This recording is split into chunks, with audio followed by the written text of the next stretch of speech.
Hello, আসসালামু আলাইকুম রহমতুল্লাহ। MSM software IT সলিউশনের পক্ষ থেকে আমি মেহেদী হাসান মিলন। আজকে আমি আপনাদেরকে দেখাবো মাইক্রোটিক সার্ভারের কিছু বেসিক কনফিগারেশন। যে কনফিগারেশন গুলো একটি মাইক্রোটিক সার্ভার কেনার পরপরই করতে হয়, বা যেটি বলতে পারেন একদম বিগিনার লেভেলে যে কনফিগারেশন সেটি আমি আপনাদেরকে দেখাবো। সো চলুন কথা না বাড়িয়ে একদম কাজে চলে যাই। তো প্রথমে আমরা কি করব? মাইক্রোটিক সার্ভারের মধ্যে প্রবেশ করব। আপনারা জানেন যে মাইক্রোটিক সার্ভারের মধ্যে প্রবেশ করতে হলে আপনি উইনবক্স দিয়ে প্রবেশ করতে হয়। সো আমরা এখানে উইনবক্স দিয়ে প্রবেশ করব। তো এখান থেকে আমরা উইনবক্স দিয়ে যখন প্রবেশ করব, মাইক্রোটিকের যে ল্যান পোর্ট গুলো থাকে সেই ল্যান পোর্টে কেবল অ্যাসাইন করলে আমরা মাইক্রোটিকের ম্যাক অ্যাড্রেস পাবো, এবং মাইক্রোটিকের যে লগ ইনের ইউজার নেম সেটা অ্যাডমিন এবং পাসওয়ার্ডটা ব্ল্যাঙ্ক থাকে, আপনারা এটি জানেন সবাই।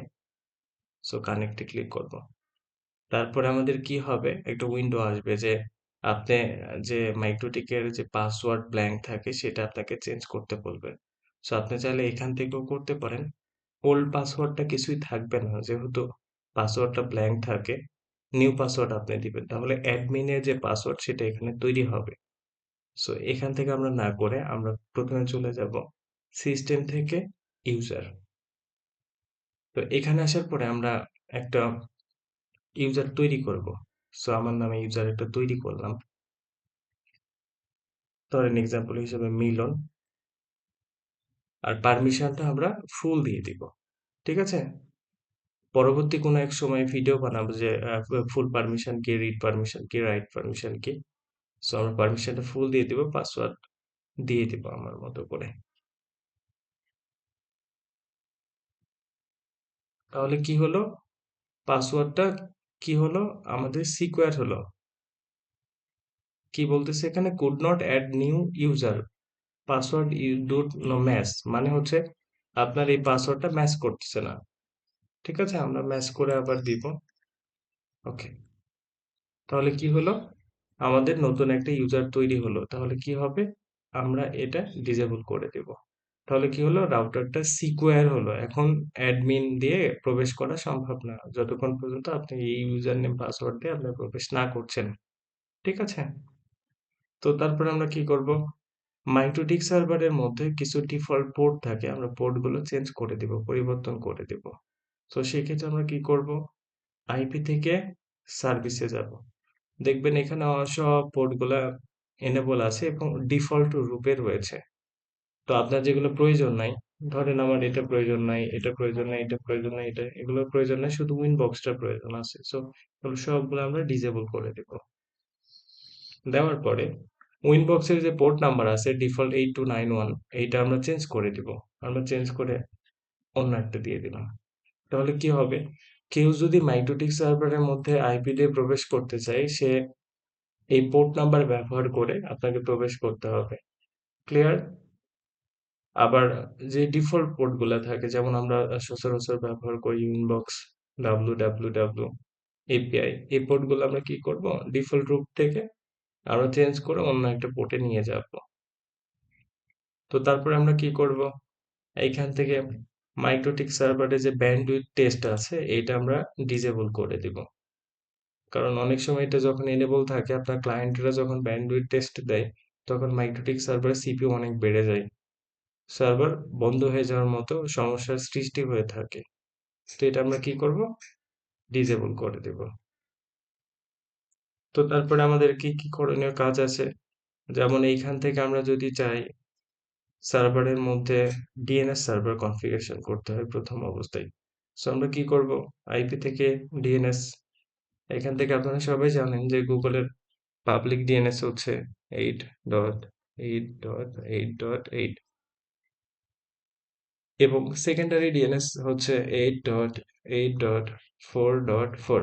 সো এটা আমরা অ্যাসাইন করে দিব। তারপরে কি করব? আমরা যদি চাই যে কোনো একটা রাউটারের ল্যান পোর্ট থেকে ইন্টারনেট কানেক্টিভিটি নিব, সেক্ষেত্রে আমরা কি করতে পারি? আইপি থেকে ডিএসসিপি ক্লায়েন্টে আসবো। আসার পরে কি করব? প্লাসে ক্লিক করব এবং কোন ইন্টারফেসে ইন্টারনেটটা আমরা নিতে চাচ্ছি আমরা সেই ইন্টারফেসটা এখানে দেখায় দেব। ধরেন আমরা ইথারনেট 1 এ ইন্টারফেসটা তে ইন্টারনেট নিতে চাচ্ছি, তাহলে এটা দেখায় দেবো। ইভেন ইউজড পেয়ার ডিএনএস মানে হচ্ছে যদি আপনি সেই রাউটারে, যে রাউটার থেকে আপনি ইন্টারনেট নিচ্ছেন, সেটা যদি ডিএনএস ব্যবহার করতে চান, তাহলে সেটা আমরা টিক মার্ক করবো, আমরা ব্যবহার করতে চাই। এবং ইউজ পেয়ার এনটিপি মানে যদি আপনি সেটার টাইমিং সার্ভারটা আপনি নিতে চান আপনার এই মাইক্রোটিকের মধ্যে, তাহলে সেটা আমরা টিক মার্ক করে দিব এবং ডিফল্ট রাউট অবশ্যই দিয়ে রাখবো। তারপরে অ্যাপ্লাই করব, ওকে করব। সো আমরা দেখেন এইখানে আমরা একটা আইপি পেয়ে গিয়েছি। ঠিক আছে, তো এখন তারপর আমাদের কি করতে হবে, এইখান থেকে আমাদের নেট করতে হবে। তাহলে আইপিতে যাব, ফায়ারওয়েলে যাব, দেন নেটে আসব। আসার পরে আমরা প্লাস আইকনে ক্লিক করব, করার পরে আমাদের যে চেইন থাকবে সেটা সোর্স নেট থাকবে। কি থাকবে? চেইনটা থাকবে source net, not destination net, source net থাকবে। এবং অ্যাকশন থেকে মাস্কুরাইটটা দেখায় দিব। ঠিক আছে, তারপরে কি করব, অ্যাপ্লাই করব, ওকে করব। তাহলে কি হলো, এই রাউটারটা বাইরের নেটওয়ার্কের সাথে কানেক্টিভিটি স্থাপন করলো। ক্লিয়ার? তো এখন লাস্ট অব্দি আমরা দেখবো যে মাইক্রোটিক সার্ভারে পিং পাচ্ছে কিনা। সো পিং পাওয়ার জন্য আমরা কি করব, নিউ টার্মিনালটা ওপেন করব।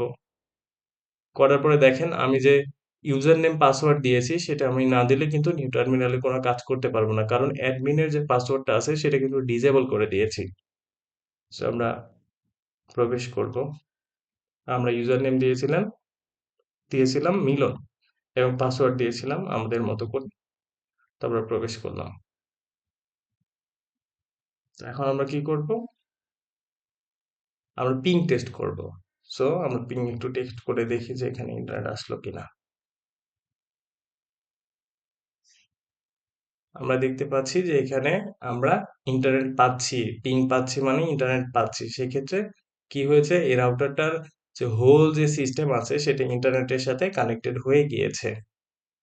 সো আমরা আজকে দেখলাম যে মাইক্রোটিক সার্ভারের যে বেসিক কনফিগারেশনটা কিভাবে করতে হয়, ইভেন কিভাবে একটা মাইক্রোটিক রাউটারের মধ্যে বেসিক ভাবে ইন্টারনেট নিয়ে আসতে হয়। সো থ্যাংক ইউ, আশা করি ভিডিওটি আপনাদের খুবই ভালো লেগেছে। আর পেজটিকে লাইক, কমেন্ট এবং শেয়ার দিতে ভুলবেন না। আর সবসময় MSM সফট আইটি সলিউশনের সাথেই থাকবেন এবং যে কোনো প্রয়োজনে আমাদেরকে মেসেজ করতে পারেন। আল্লাহ হাফেজ।